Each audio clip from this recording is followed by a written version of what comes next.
Hello, everyone. Welcome back to another day of Bible studying. Today we are in Second Samuel, chapter 3, verse 1. So this is quite long, so hang in there. So verse 1 until verse 39. So it's a bunch of pages and bunch of verses. So yeah, if you remember last time, if you remember that Saul died in the end of First Samuel, and then now in the Second Samuel, David was anointed king. So First Samuel was just about Saul being a king and everything, every challenge that David had to face, and now David is finally a king. So he was anointed in Judah, and yeah.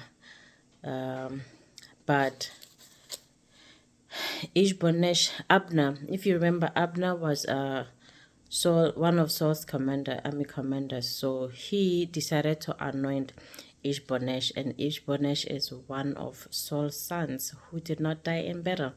So now David is a king of Judah, and then Ishbonesh is a king of the rest of Israel, the other tribes of Israel. And now we also learned about the battle in Gibeon, where I feel like this was one of those unnecessary fights. But basically, Abner, the commander of Saul's army, and what's that guy's name? And Joab, they decided to get together and butt heads, and Joab's brother was killed by Abner because the brother wouldn't stop listening, and Abner told him, "Hey, my guy, I don't want to hurt you. I don't want to kill you. So stop pursuing me. Rather just get one of the people's salute, and then we'll let it go." But he wouldn't listen, so Job had to defend himself, and then he ended up killing the brother. So yeah, so now we are in chapter 3, and it's about Abner joining David. So remember, Abner is from Saul's army. So yeah, let's go. There was a long war between the house of Saul and the house of David, even before Saul died. But technically there was a war because Saul was trying to kill David. So, but even besides that, this is what I was saying when I said, when I said that if Jonathan had not died, there wouldn't have been this war, because Jonathan would have just gotten everyone from the other tribes and just said, like, we have a new king, David, let's just go to him. But because the people that were left of the tribe of Saul, and Saul and his people, they were still angry, and they just didn't want David to be king. They were still believing the propaganda of Saul and everything, and they just didn't want David to be king. So, but now the war, yeah, so there was a long war between the house of Saul and the house of David, and David grew stronger and stronger while the house of Saul became weaker and weaker, because David had God on his side, but Saul, and like they just had anger on their side. They didn't even try to resonate with anyone. So yeah, and sons were born to David at Hebron.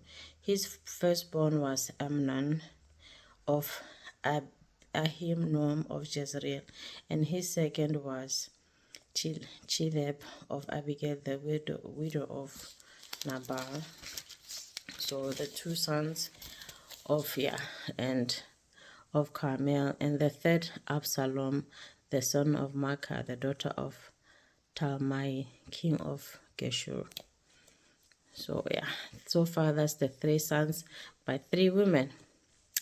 Yeah, and the fourth Adonijah, the son of Haggith, and the fifth Shephatiah, the son of Abital, and the sixth Ithream of Elga, David's wife.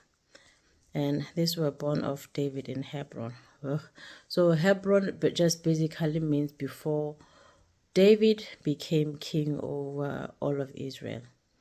And I was curious when I was reading, like, why is it that all of these kings' wives only have one child with the king? Does it mean that they did once, and then after getting the child, then they were like, yeah, we're done. There's no point in continuing with coitus or anything. I'm like, huh, that sucks. I mean, you get married and then after you have kids, then you're done. Yeah, I was just curious about that, but yeah. Because like, yeah, most of these people just have one child, or is it just one son, but more, maybe daughters as well, but just one son. I don't know. So I just found that a bit interesting. While there was war between the house of Saul and the house of David, Abner was making himself strong in the house of Saul. So if you remember, Abner is a commander of the army of Saul. So he was just kept garnering power from the bear. Like as a commander, of course, he would have more power. Now Saul had a concubine whose name was Rizpah, the daughter of Aiah. And Ishbosheth said to Abner, "Why have you gone into my father's concubine?" Oh, Abner, Abner, Abner.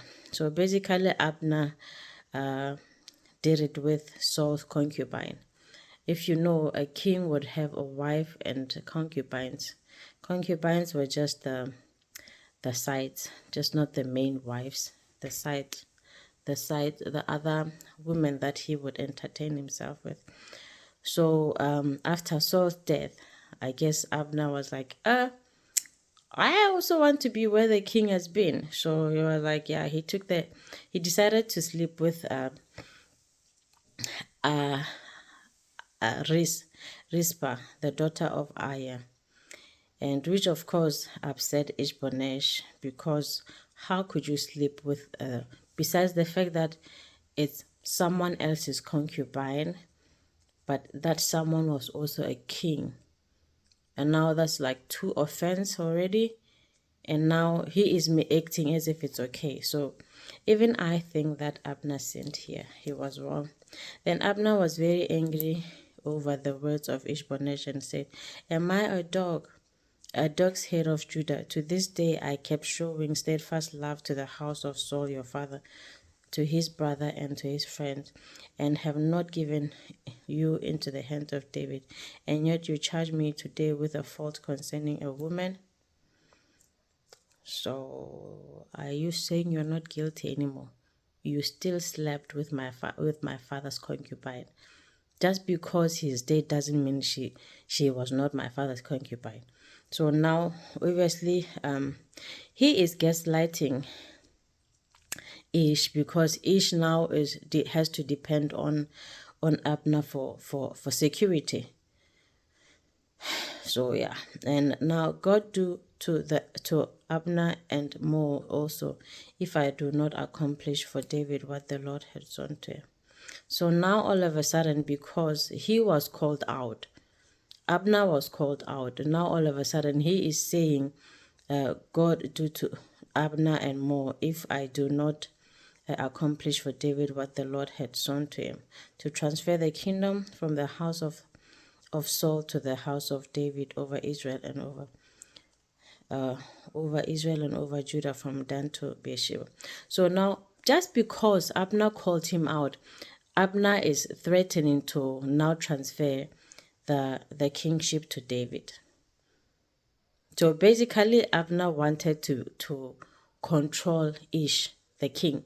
Imagine, Abner wanted to have Ish as his puppet, because if he actually respected him as king, he wouldn't have threatened to take the rulership from him, and which kind of shows that he believes that Ish never actually had the power, which is kind of sad for Ish.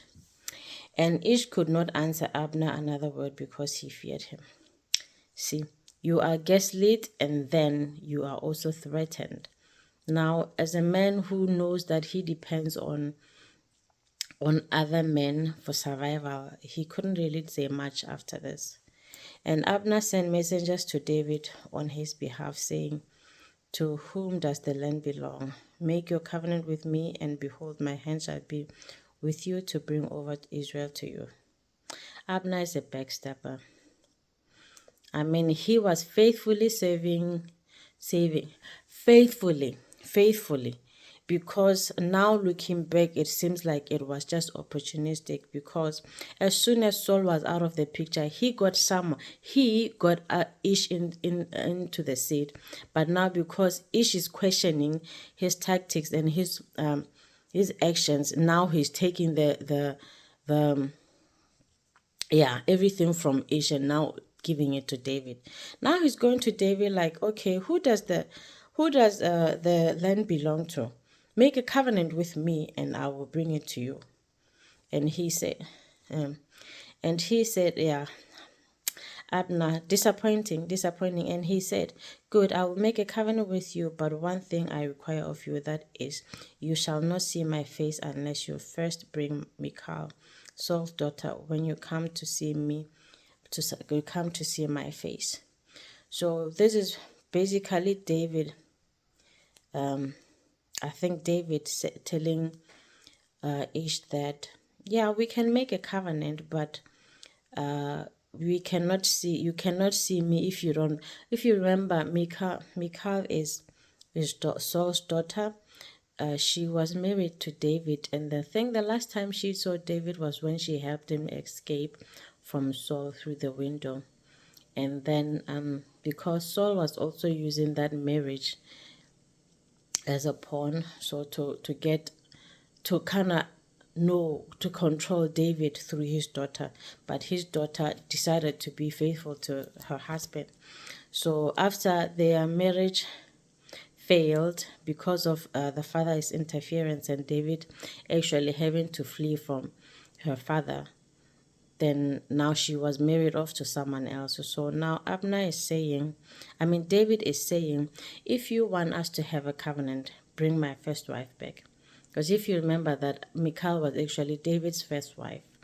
David was kind of still young when he married Michal, and he got Michal as a reward for besides killing Goliath, but also getting, I think it was 1,000 or 100, I don't remember the exact number, but 100 foreskins or 1,000. But then David doubled the number, so that was his bride price.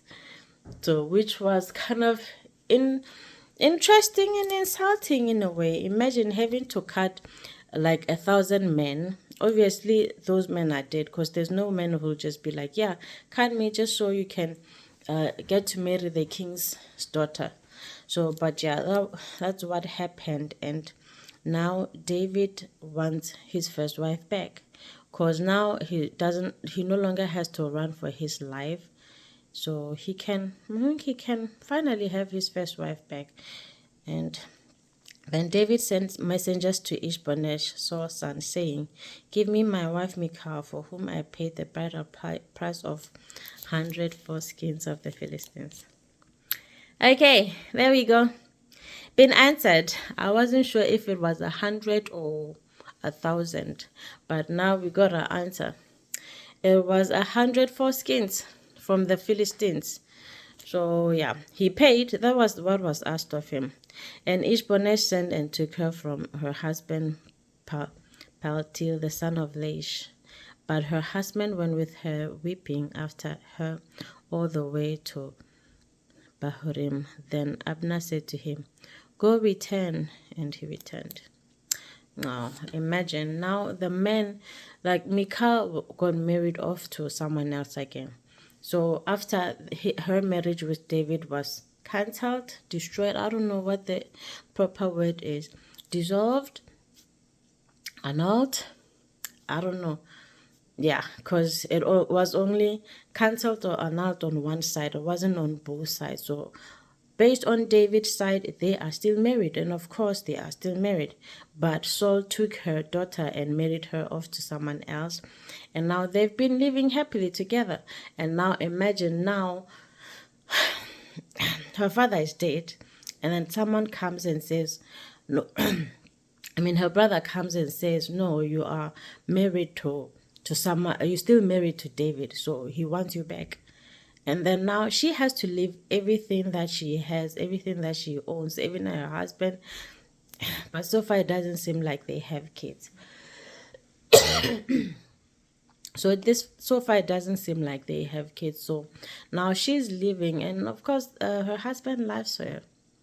So he's like, "No, you're my wife. Don't leave me. Don't leave me." But what can he do? What can the poor man do? So they take his wife, and so he's crying after her, and then Abner is like, "No, go back. We're taking her. Whether you cry or not, we're taking her. So go back." Then finally he returned. So now we're in verse 17. And Abner conferred with the elders of Israel, saying, "For some time past you have been seeking David as king over you. Now then bring it about. For the Lord has promised David, saying, By the hand of my servant David, I will save my people Israel from the hand of the Philistines and from the hand of all their enemies." It's interesting how everyone knew this. Sorry. It's interesting how everyone knew this. They knew that David was king. And yeah, of course, everyone was loyally serving Saul. But now, Abner is even saying to the elders, like, "You guys know that David is supposed to be king. Let's just go." I'm like, why didn't he just say that in the first place? But I guess you kind of have to remain obedient to the current king. You can't sort of like usurp the power from under him. So he was anointed by God, and God put him in that position. So I understand why they would be like, yeah, only God can take him out of the position. So, but it's interesting how now Abner is literally telling all the Israelites to like guys, we all know that David is king. So let's all go to him and let's make it official. It's kind of interesting how, like, just because he was called out for sleeping with his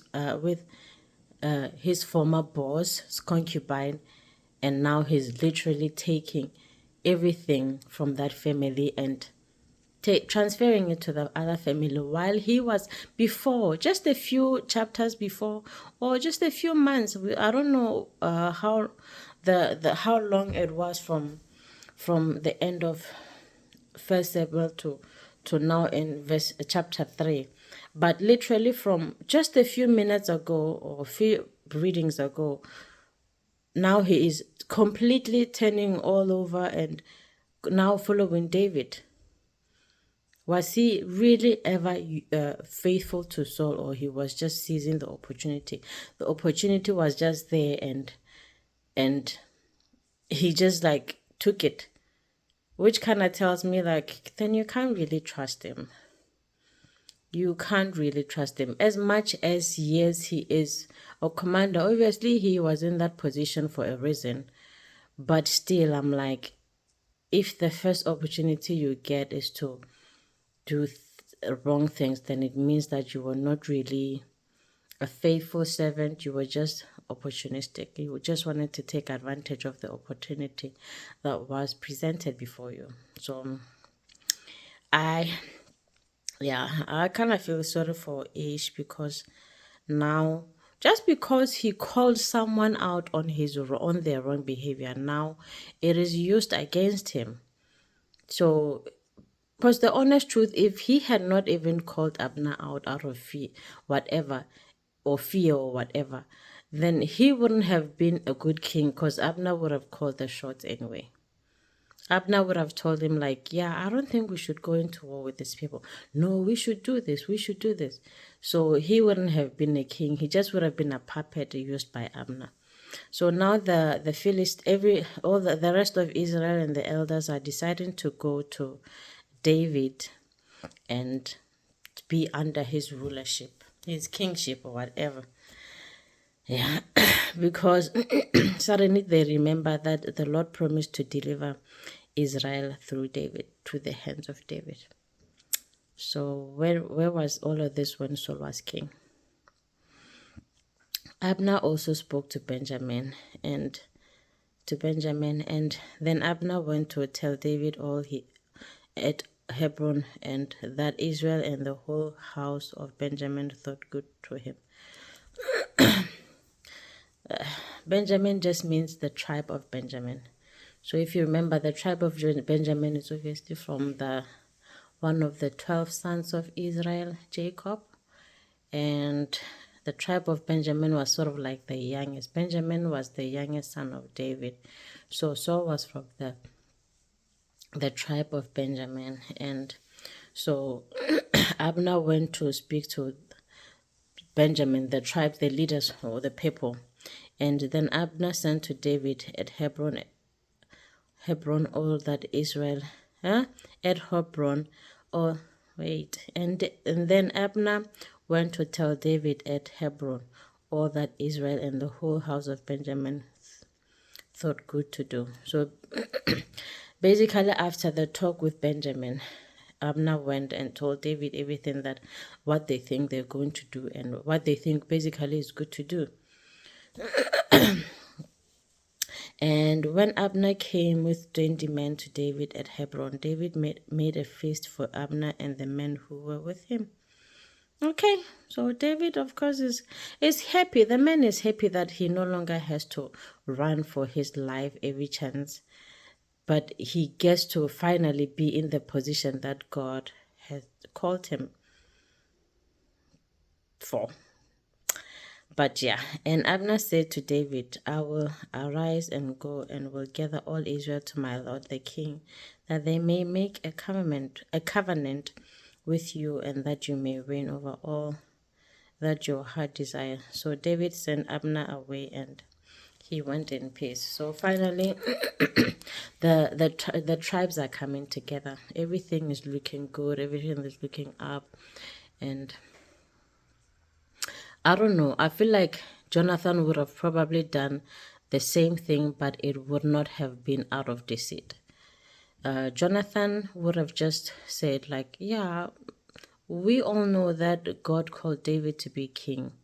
So after Saul died, I feel like Jonathan would have just gone on and said, okay, let's go to our new king. And all of this backstabbing wouldn't have happened. I don't know. I don't think Abner would have slept with the concubine if Jonathan had not died. So obviously Abner is taking advantage that Ish is just a young, I don't know how old Ish was, but the fact that he was afraid of Abner kind of tells me that he was still young, but also it could also be that he was not anointed king and he was new in the position and he was put there by a few people and he was not anointed by God. So the position that he had was not given from God but by the people. So that could also be why, but I don't believe if Jonathan was here, a lot of this would have happened. So the fact that there was no authority in the house of Saul, that's why Jonathan took advantage. Yeah. Just then the servants of David arrived with Joab from a raid, bringing much spoil with them. But Abner was not with David at Hebron, and he had sent him away and had gone in peace. So just as Abner leaves, Joab comes in. If you remember, Job's brother was killed by Abner when they had their little squabble in Gibeon. And now they had their little feast to celebrate that the rest of Israel is coming to Hebron now, to David. And then after they were done with all of that, Abner left, and now Job comes in. So Job was at war with other people, and then obviously they won, and now they came with their spoils. But Abner was not with David at Hebron, for he had sent him away and had gone in peace. So he left when Abner left, everything was good. When Joab and all the army that was it, him came in and was told, Joab, Abner the son of Ner, came to the king, and he had let him go and had gone in peace. So Joab heard from the people that Abner was here, and the king sent him away in peace. So according to Joab, I guess that shouldn't have happened. Yeah. Then Joab went to the king and said, What have you done? Behold, Abner came to you. Why is it that you have sent him away so that he is gone? You know that Abner the son of Ner came to deceive you, and to know your going and out, your coming out, and to all that you are doing. So basically, Joab is saying the reason Abner came to David was to find out what David was planning so that he could deceive him. He could do something like to deceive him or whatever. And he was kind of upset that David trusted Abner, didn't question him. He just took him at his word and everything was peaceful. Now moving on. So he didn't like that. So I don't know, did he want David to kill Abner? What was he hoping would happen? Because if someone comes to you to tell you, like even if like it's just for the first time, you can't really just start by attacking them. Anyway, you would have to observe and see whether they are being truthful or not. But that was just Job's stance. He was offended that David did not see anything wrong with that. So now we're in verse 26, and the title is Joab murders Abner. So we could see like there was tension. Obviously, Joab was with David the entire time, running for his life. He had so many opportunities that they wanted to kill Saul, but David was just too faithful to God that he would not want to go against him. And then Abner was with Saul. They were chasing, like, if Abner and Saul had the chance and opportunities that David and Joab had, David and Joab would not be here. But because of David's pursuing of godly relationship, he did not take advantage. So I can understand to some extent. I mean, so far, just not talking about the fight that they had, which, yeah, I can understand so far that yes, I would not want someone who was working for my enemy to come and now protect me. So, but yeah, let's go into it. When Joab came out from David's presence, he sent messengers after Abner, and they brought him back from the cistern of Sirah. But David did not know about this. Abner, Joab. And when Abner returned to Hebron, Joab took him aside into the midst of the gate and to speak with him privately, and there he struck him in the stomach so that he died for the blood of Asahel, his brother. So David sent Joab away. Everything was in peace. Everything was good. But then, David sent Abner away. Everything was good. But then Joab was like, we're not going to have that. So Joab went and got his work servant messengers to get Abner. Abner came back, and then they decided to stab him in the stomach. But then the reason they're saying is because he killed Joab's brother, Asahel, if you remember. So Abner killed Asahel, but he killed Asahel because Asahel would not stop pursuing him. Asahel wanted to kill Abner, but Abner was protecting himself from Joab. From Asahel. Asahel wanted to kill Abner. Abner was protecting himself from Asahel. So if Asahel had not stopped, it was either one of the two. So it just happened that Abner won. So, but now as Joab is killing Abner because Abner was able to defend himself. What would he have done if his brother Asahel had actually killed Abner? we wouldn't be here, of course. But I can understand because it's his brother. I'm just pointing it out that he also instigated this fight.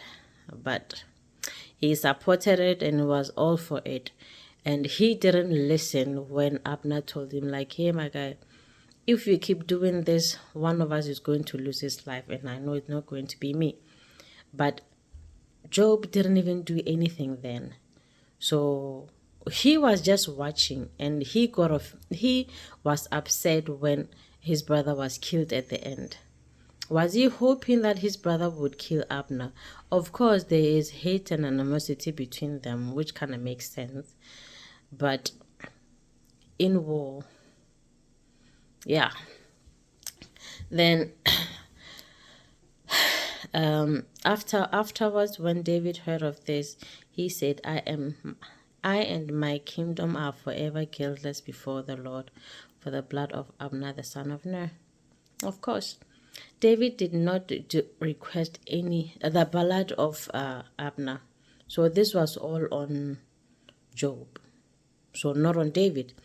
May it fall upon the head of Job and upon all his family's house and my house, that the house of Job may never be without one who has a discharge, or who is leprous, or who holds a spindle, or who falls by the sword, or who lacks bread.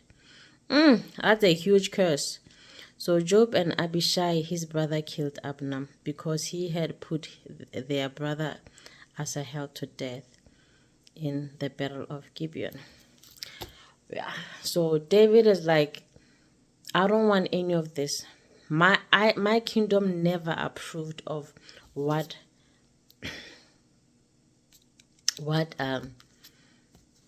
Job did. So the blood of Abner is on Job and his family, and everyone in his family is cursed. So we're going to leave it at that. So now verse 31, David mourns for Abner. So like it's kind of also giving, you remember how David never wanted to kill Saul. He had so many opportunities, but Job wanted to. Every time Job was like, let's do this, but David never wanted to. So the first chance that Abner got to kill, Job got to kill Abner, he took it. So, of course. But David still forgiving of Abner because he had to follow orders. He had to be obedient to his king. So, this David so far is still good, honestly. Let's just be honest. David so far is still good. I see why he is still a man after God's heart. The righteous David. I see it. He's still good so far. Not doing anything that could offend the Lord. So, understand. And David mourns for Abner. Then David sent to Job and to all the people who were with him, tear your clothes and put on sackcloth and mourn before Abner. So David is telling Job, the person who killed Abner, that he must mourn for Abner. And you have to mourn for him. You killed him. You have to acknowledge that you took someone's life, someone who was innocent. Technically, he was innocent, but he was still innocent. Then they buried Abner at Hebron, and the king lifted up his voice and wept at the grave of Abner, and all the people wept. And the king lamented for Abner, saying, should Abner die as a fool dies? Because Abner was deceived. According to Abner, because remember that Abner and Job, after the death of Asahel, they made up. So according to Abner, everything was okay. So Abner knew that as he was coming into David's kingdom, he would have had to work with Job, and of course they would fight. Men always fight. People always fight. Of course they would fight, but it was more like we would fight when things are okay, and just like, that brotherly squabbles, and it would have been okay. But according to Abner, it was all forgiven. But Job was harboring all these ill feelings, and he was like, we're not going to have that. You had your king, he died. You should die with him. But David was like, no, he was still a good man. He was still a good man. Your hands were not bound, your feet were not fattened, as one falls before the wicked. You have fallen. So basically, Abner died with everything free. Like, it's not like he was held captive, he was tortured, he was like, basically, he did not know that he was going to meet his death, to meet his maker that day. So he fell,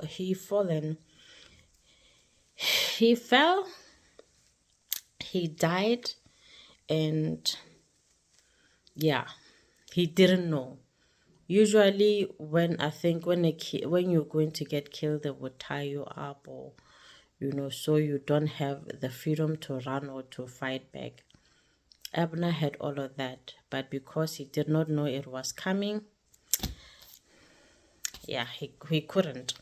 So, and all the people wept again over for him. So, like they will like. So okay, let's focus. Uh, then the people came to persuade David to eat bread while it was yet day. But David saw, saying, God do so to me and more also, if I taste bread or anything else until the sun goes down. So you have to remember that David is king. And obviously everyone will be like, no, you have to eat to keep your strength up. You have to eat. But David is like, I can't eat when I am still mourning. So, and we are mourning for the whole day. As long as the sun is still out, we are going to mourn. I'm going to cry. And then when the time comes, I will eat. I will not cry and then go have a feast and then go. That is kind of disrespectful. So I can see where David is coming from. And all the people took notice of it, and it pleased them, and everything that the king did pleased all the people. It kind of sucks how everything you do is being watched. Because David was just thinking like, I can't be having a feast when someone just died. But the people are looking at him like, let's see, what is he going to do? What is he going to do? So it kind of sucks that if he didn't know and he was genuinely hungry, because remember that I think Abner was killed the same day and then now buried the same day. So obviously he didn't know. If it happened in the morning, then it means like he would be hungry the whole day. I mean, you can go without food for some time, but if it's most of the time, if it's up to you, you can plan out things. But if it's not up to you, but anyway, he was still a king, so of course they would want him to eat. So all the people of Israel understood that day that it had not been the king's will to put death Abner to death. Oh, okay. So it means if David had decided to eat, it would have meant that David was behind Abner's death. So the fact that he did not want to eat shows that it was not him. It wasn't him. So, okay, I understand. The reason they were happy was because now it made sense that it was not David's doing. So they were happy. Because another war would have ensued had they found out that it was actually David who had something to do with Abner's death. And King said to his servants, do you not know that a prince and a great man has fallen this day in Israel? And I was gentle today, though anointed king. Okay, let's go back, verse 38. And King David said to his servants, do you not know that a prince and a great man has fallen this day in Israel? I'm assuming we're talking about Abner. Abner is not a prince, but I guess because he was working so closely to the king, David is kind of considering him as a prince. So a great man has fallen, and I am gentle today, though anointed king. So I will be humane, even though I am anointed king. I will be humble and gentle. I will not, you know, push people around just because I'm king. I'm guessing then this man, the sons of Zuriah, and more severe than I, the Lord repay the evildoer according to his wickedness. Okay, that doesn't make sense. Let me go back. And King David said to his servants, "Do you not know that a prince and a great man has fallen this day in Israel?" So the prince is the great man, right? And I was gentle today, though anointed king. This man, the sons of Zeruiah, are more severe than I. So the Lord, who are the sons of Zeruiah? And because they are more severe than David, so they probably would have done something if they thought David was behind it. So David is saying, may the Lord repay the evildoer according to his wickedness. So another curse on Job. That's it. Job obviously didn't know the can of worms he was opening by doing this. According to him, he was just getting rid of a man who killed his brother, but forgetting that if, like in war, people die. So his brother died in war, but he avenged his death in peace, which is more evil, because in war we can kind of forgive, but if you kill when everything is peaceful, then that is your heart, you are evil. So that's why David is saying the Lord repay the evildoer according to his wickedness. So yeah, interesting. That's it for today. Next time we are going to read chapter 4, 2 Samuel verse 1. Chapter 4 verse 1 until verse 12. So this one is not as long. Yay. Have a great day, everyone, and I'll see you all next time. Remember, we are doing all of this for the love of our Lord and Savior Jesus Christ. Jesus loves you, and he loves me too. And it is such a beautiful honor to be on this side of his glory, of his love. I know, like, even people in the Bible before the days of Jesus, everyone wanted to experience the life with the Messiah. I know we were not there personally, but we are on the other side. We have Bibles written and like a lot of evidence proving that he truly was the Messiah. He was here, he came in the flesh. And though people did not believe, here we are a lot of years later, and we are still loving.